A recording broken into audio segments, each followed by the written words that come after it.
বলি না কেন, 1000 মানুষের মধ্যে 999 জন যদি ওপেন ভোট দেয়, ওপেন যদি ভোট দেয়, একজন মানুষ ভোটটা না দিয়ে কোন বিপদে পড়বে? তাহলে মনে হয় আপনার এই যে সরকারের 7 মাস যে হতে চলছে, এই জায়গাতে একেবারে এক লাইনে বলেন যে বিএনপি এখন কি চায়, বিএনপির উদ্দেশ্যটা কি? বিএনপি এখন নির্বাচন চায়, এক কথায় নির্বাচন। সেটা কবে? ডিসেম্বরে? এটা টুডে অর টুমরো? না, ডিসেম্বরে তো নির্বাচন হবে, একেবারে এখন পর্যন্ত স্থির না। স্থির নেই অর্থে বলছি আমরা বিএনপি একটা দুইটা ষড়যন্ত্র না। আপনার সেনা প্রধানের বক্তৃতা দেখেন, ওটা একটা অংশ। উনি অনেক কথা বলেছে, নিশ্চয়ই উনি অনেক কিছু ওনার দৃষ্টিতে দেখেছে বলেই বলেছে। আপনার এই সরকার এক এক সময় এক এক কথা বলছে, তারাও যে খুব বেশি ভালো অবস্থায় আছে তা না, অথচ তারা কিন্তু আমাদের এই জায়গাতে আমি শামীম স্যারের কাছে যাওয়ার আগে, যে গণঅভ্যুত্থানের আগে সকল রাজনৈতিক দল একত্রিত হয়ে আন্দোলন করতে পেরেছেন বিগত ফ্যাসিস্ট সরকারের বিরুদ্ধে, অনিয়মের বিরুদ্ধে। তো এখন যে ষড়যন্ত্রের কথা বলছেন, সকল রাজনৈতিক দল নাগরিকদের নিয়ে একসাথে সেই ষড়যন্ত্র মোকাবেলা আন্দোলন করতে পারছেন না কেন? কারণ আমার শস্যের মধ্যে ভূত আছে। ভূত যদি শস্যায় থাকে তাহলে তো হয় না, তাহলে তো আপনার হয় না। আপনি বিভিন্ন সংস্থা, এই 53 বছরের তো বছরে ভূতেরও তো 53 বছর হওয়ার কথা বাংলাদেশে, তারও তো একটু বয়স হওয়ার কথা। ভূতের 53 বছর দুর্বল হয় না, আরো শক্তিশালী হচ্ছে। ভূতের 53 বছর হয়ে দুর্বল হওয়া তো দূরের কথা, ভূতের ভীমরতিতে পেয়েছে। ভীমরতিতে পেয়েছে বলেই ভূত আজকে এটা করে, কালকে এক সংস্থা বাদ দিয়ে আরেক সংস্থাকে ওয়েলকাম করে। আমরা তো এক সংস্থা বাদ দিয়ে আরেক সংস্থার কাছে আমরা কোনো সংস্থাই চাই না। আপনারা বলছেন সবই দেখি টানা না, হ্যাঁ সবই দেখি টানা না, লালন সেটাই সেই গায়ের মতো সবই ইন্টারেস্টের জায়গা থেকে আমি যতটুকু জানি যে এই ভূ রাজনীতির প্রেক্ষাপট সেগুলো নিয়ে আপনি লেখেন, বলেন, কথা বলেন।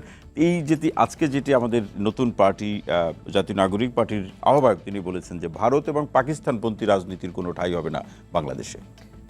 আমাদের আলোচনা আমরা শুরু করেছিলাম প্রত্যাশা প্রাপ্তি নিয়ে, কিন্তু আমরা সম্ভাব্য দ্বন্দ্বের আলোচনাগুলোতে কিন্তু চলে যাচ্ছি, চ্যালেঞ্জের প্রসঙ্গে তো স্যার এগুলো আসবেই, আরেকটা বিস্তৃত প্রেক্ষাপটের দরকার পড়বে। আমি ওইটা এক দুই লাইন বলে আপনার এখানে আসি। তারা যে মৌল বিষয়গুলো আজকে উত্থাপন করেছেন, যে দ্বিতীয় রিপাবলিক, নতুন সংবিধান এবং একটা নতুন শাসনতন্ত্র তৈরির জন্য যে কনস্টিটিউয়েন্ট অ্যাসেম্বলি লাগে বা গণপরিষদ দরকার পড়ে, এই কথা কিন্তু তারা শুরুতেও বলেছেন। আমি আমার কথা পুনরাবৃত্তি করছি। কিন্তু বিপ্লবে একসঙ্গে অনেকে বিপ্লব করে, বিপ্লবের পরে কিন্তু এমন কোনো কথা নেই যে সবাই একমুখী থাকবেন বা সবাই এক জায়গায় যাবেন। হতে পারলে তো সেটা ভালো হতো, সেটা সব ক্ষেত্রে ঘটে না। কারণ এর মধ্যে বৃহৎ বিএনপির মতো দল আছে, এর মধ্যে পুরনো জামাত ইসলামের মতো দল আছে, এর মধ্যে অন্যান্য আরও সংগঠন আছে, এবং তারা বহুদিনকার দল। এরা কেউ কেউ রাষ্ট্র ক্ষমতায় ছিলেন, কেউ বিরোধী দলে ছিলেন, কেউ মাঠের রাজনীতিতে ছিলেন। সুতরাং আমরা যে প্রক্রিয়ায় গণঅভ্যুত্থানটা দেখেছি, তরুণরা সর্বাগ্রে ছিলেন। এটা কে করেছেন, কার মাধ্যমে এটার প্রধান নেটওয়ার্ক তৈরি করা হয়েছে, সেটা আমরা ইতিহাসের অংশ। তার মানে কি আপনি কি মনে করেন এখন বিএনপির জন্য রাজনৈতিক খেলাটা খুব সহজ হয়ে গেল? না, বিষয়টা এরকম না। বিষয়টা হলো তারা যে মৌলিক দাবিতে ছিলেন, আমি যদি বলি যে এখন মাসুদরা যাদেরকে নিয়ে দল গঠন করলেন, তারা কিন্তু সেই দাবি থেকে সরে আসেননি। তারা মধ্যবর্তী একটা সময় তাদের একজন অন্তত সরকারের অংশ ছিলেন। তারা মাঠে বিভিন্নভাবে আমার কাছে মনে হচ্ছে এক ধরনের নিরীক্ষার মধ্যে দিয়ে গেছেন। আপনি এই মুহূর্তে খেয়াল করুন যে তারা যে রাজনৈতিক দলের আত্মপ্রকাশ করলেন, এখনো নিবন্ধন ইত্যাদি, সেগুলো তো অন্য প্রক্রিয়ার আলোচনা। তাদের কিন্তু আরো সমমনা 3টা সংগঠন মাঠে রয়েছে।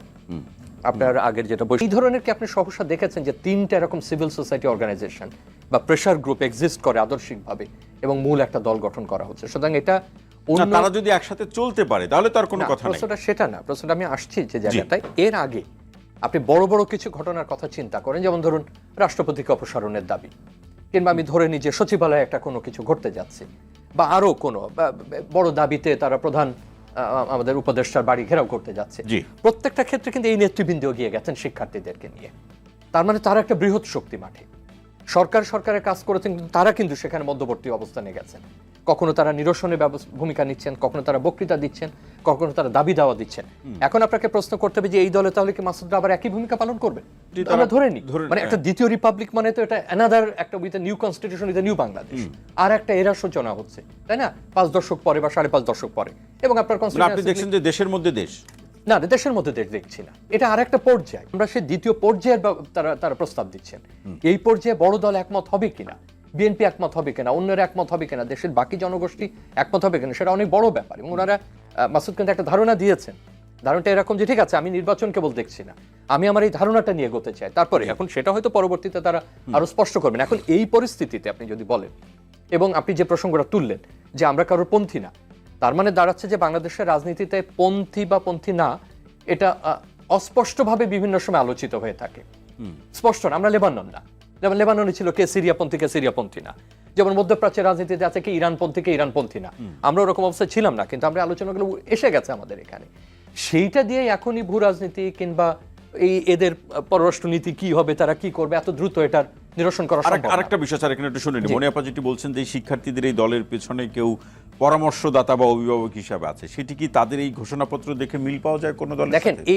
এগুলো তো দল বিভিন্ন রকম অনুমান করবেন, নাগরিক বিভিন্ন রকম অনুমান করবেন, অনুমানের ভিত্তিতে তার আলোচনা করা যায় না যে কে আপনাকে প্রত্যক্ষ সমর্থন দিয়েছে, কে আপনাকে পরোক্ষ সমর্থন দিয়েছে। কিন্তু বাংলাদেশে এর আগে কোনো দলকে আমরা এইভাবে বলতে দেখিনি। কিন্তু আমরা তো কার অভিনন্দনটা বড় বা কে বেশি না, ওয়েলকাম দেখেন, করেছে সেইটা তো একটা তবে যে এটা বোধহয় এরকম ছিল যে পেন্টাগনের টাকা খাস, হোয়াইট হাউসের কৃতদাস। হ্যাঁ। তো তখন তো এত কালি টালি রুশ ভারতের দালাল্লা সাবধান, তো সাইন পেন দিয়ে লিখতো, এত তো কালি কলম পাওয়া যেত না। তার মানে কি তখন বলতো একপন্থী ভারতপন্থী, একপন্থী বোধহয় পেন্টাগন পন্থী, আর একপন্থী বোধহয় রুশপন্থী। এইটা বলতো, তকমা দেওয়ার চেষ্টা করতো। কিন্তু এরকম প্রকাশ্যে একটা দলের আত্মপ্রকাশের সময় আমরা কি বাংলাদেশে কখনো শুনেছি যে আমি এই পন্থী বা ওই পন্থী দেবার চেষ্টা করছেন? কিন্তু তারও আগে আমাদের আভ্যন্তরীণ যেটা যে সেকেন্ড রিপাবলিক, নিউ কনস্টিটিউশন এবং কনস্টিটিউয়েন্ট অ্যাসেম্বলি, সেটাকে সহজভাবে নেব কিনা বা খুব হালকাভাবে নেব কিনা বা ঘোষণার সাথে ঘোষণা হিসাবে আমরা নেব কিনা। কারণ হলো যে আগামীকাল না হোক 1-2 মাসের মধ্যে, যেখানে এই মুহূর্তে বিএনপি একদম নির্বাচনমুখী হচ্ছে, সে তার বর্ধিত সভা করেছে, সে তার লোকজন ঠিক করছে। অন্য একটা দলের ক্ষেত্রে আমরা শুনছি যে সম্ভাব্য সে তার প্রার্থী বিভিন্ন ক্ষেত্রে দিচ্ছে, আমি বাকিদের প্রস্তুতি জানি না। এবং এখন বাংলাদেশের যে সিকিউরিটি সিচুয়েশন দাঁড়িয়েছে, আমি যদি সবগুলোকে মিলে একটা নিরাপত্তা পরিস্থিতির কথা বলি, আমি বলছি না তৌহিদ যে সবকিছু নিরাপত্তা চোখ দিয়ে দেখতে হবে, সবকিছু সিকিউরিটাইজ আমি করার পক্ষে না, কিন্তু এই পরিস্থিতিতে একটা টার্গেট লাগবে বাংলাদেশে। এই সংকট যদি উত্তরণ করতে হয়, সে টার্গেট বিএনপি মনে করছে যে তা নির্বাচন, অন্যরা যারা মনে করছে নির্বাচন, কিন্তু এই দল যে ঘোষণা দিচ্ছে they have a broader objective. তাহলে পলিটিক্যাল কনসেনসাসের যে প্রসঙ্গ বলা হচ্ছে সেটি দিন শেষে মার খাবে না, মার খাবে এভাবে বলবো না, সেটা আমরা যত সরলভাবে মনে করেছিলাম একীভূত হবে বা একটু সমান্তরালে এগোলে একটা জায়গায় গিয়ে। যেদিন রাষ্ট্রপতি অপসারণের প্রশ্নে আপনারা আন্দোলন করেছিলেন সেটি শেষ পর্যন্ত হলেন না, বিএনপির বিরুদ্ধে আপনারা অভিযোগ দিচ্ছেন। এই মহামান্য রাষ্ট্রপতি যদি কোনো রাষ্ট্রীয় অনুষ্ঠানে আপনাদের দলকে দাওয়াত দেয়, আপনারা যাবেন?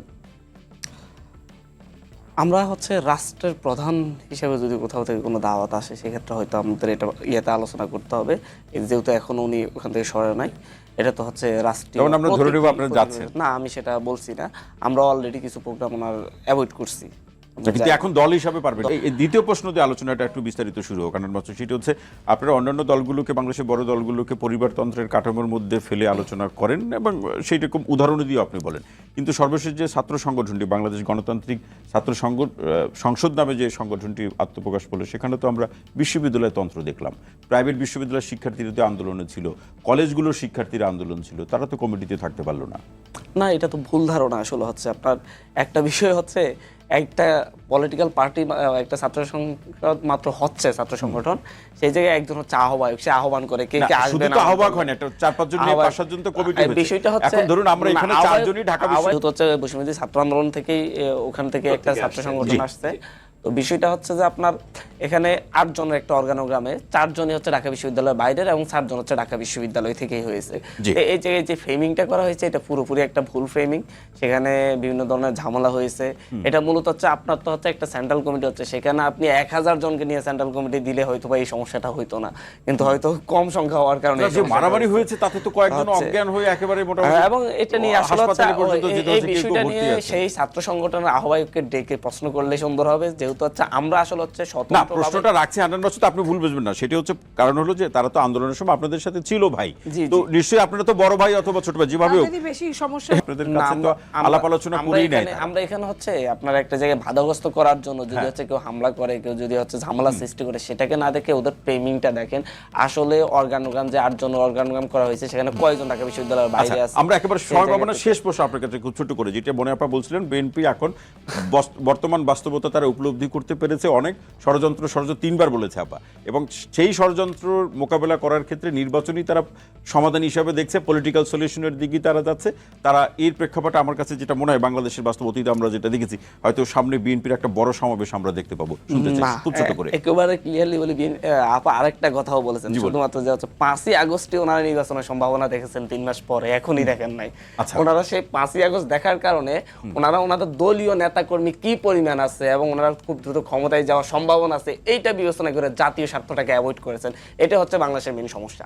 শেষ লাইন শুনবো। বাংলার হতো তাহলে বিষয়টা হতো যে ঠিক আছে আমরা এখন রাষ্ট্রটাকে পুনর্গঠন করব, যেহেতু রাষ্ট্রটাকে ধ্বংস করে দিয়ে যাওয়া হয়েছে, সবাই মিলে পুনর্গঠন করব। অসংখ্য ধন্যবাদ, সেই বিবেচনা অসংখ্য করে ধন্যবাদ। আমরা কিভাবে মনে আপনার শেষে ক্ষমতায় শুনছি যাবো সেটা স্বামী রেজা স্যার, আপনার কাছ থেকে শেষ লাইনটি শুনে এসে মনে আপনাকে শেষ করবো। নতুন দল গঠিত হলো, কত প্রত্যাশা রাখি, কিন্তু আমি যেটা বললাম যে মৌলিক প্রস্তাব তারা করেছেন হ্যাঁ। সেটা কিন্তু অনেক বিশদ আলোচনার দাবি রাখে। রাষ্ট্রের নিরাপত্তা, রাষ্ট্রের গঠন, অন্য দলগুলোর সঙ্গে নতুন দলের কি সম্পর্ক হবে, সেটা আমার মনে হয় আগামী 2-1 মাসে অসংখ্য ধন্যবাদ, হয়তো মনে আমরা আরো কি ছাত্রলীগ করা, ছাত্রলীগ থেকে আসছে, তো পদত্যাগ করেছে আবার তারপর। পদত্যাগ করেছে, তার মানে কি আমি আমার সবকিছু এতদিন তাহলে আমি কিসের উপর ছিলাম?